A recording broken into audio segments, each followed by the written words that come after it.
Wow, you guys have stuck with me all the way to New Jersey. This is great.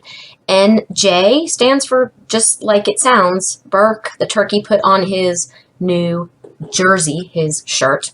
And we have a tent here. You see our endangered species, the bobcat, who is stepping on the tent, so he's putting a dent in the tent in Trenton. I know, corny, but hopefully it'll be memorable. Uh, New Jersey, the state, was named after the largest of the British Channel Islands, named Jersey. And Trenton got its name because an early settler whose name was William Trent named it after himself. So I'm seriously considering naming my house Dr. Rubyville. I don't know if it'll fly, but I'm going to try. I'm going to put a sign on the front of my house and see if it works. Delaware is next.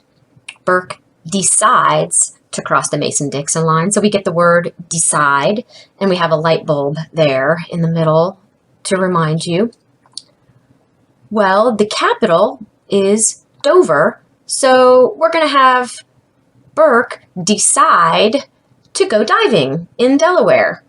So we're going to put some nitrox on him. He wants to dive really deep. And the endangered species, I was going to do whales, but I had some whales earlier.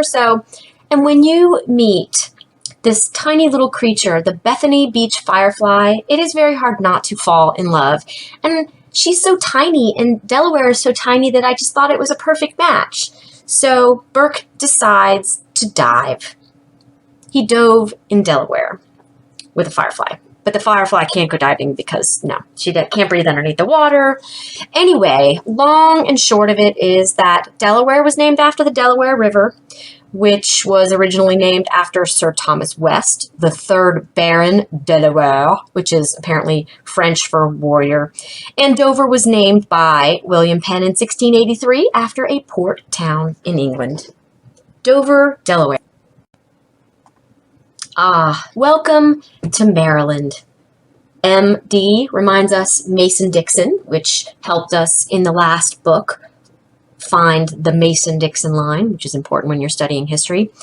Maryland itself was named after Queen Henrietta Maria, the wife of King Charles I in England, who granted the charter. So that makes sense. And then the capital, Annapolis, was named after Princess Anne in 1694, who was heir to the English throne. So we have here the North American porcupine, who is our endangered species, NAP, North American porcupine. The baby of this North American porcupine is taking a nap on the Mason-Dixon line. So when you think about the Mason-Dixon line, MD for Maryland, you can think of all of those red Z's reminding you that the porcupine is taking a nap on the Mason-Dixon line. And that reminds us, Annapolis, Maryland. And as you may have learned already, Washington, D.C., different from Washington, stands for District of Columbia, and it is our nation's capital. I hope you seek out and find some amazing documentaries on television about our nation's capital. They are truly inspiring, and I hope you get a chance to visit here someday. All right, so I forgot to tell you that Burke the turkey pitched this tent. He made it out of one of his extra jerseys, so that ties in the idea of the jersey. So there's a dent in his tent in Trenton. Then we decided to dive, so we dove in Dover.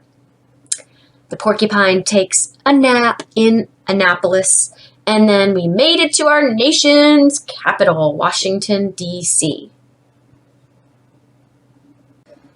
We have Trenton, New Jersey, Dover, Delaware, Annapolis, Maryland, and Washington, D.C.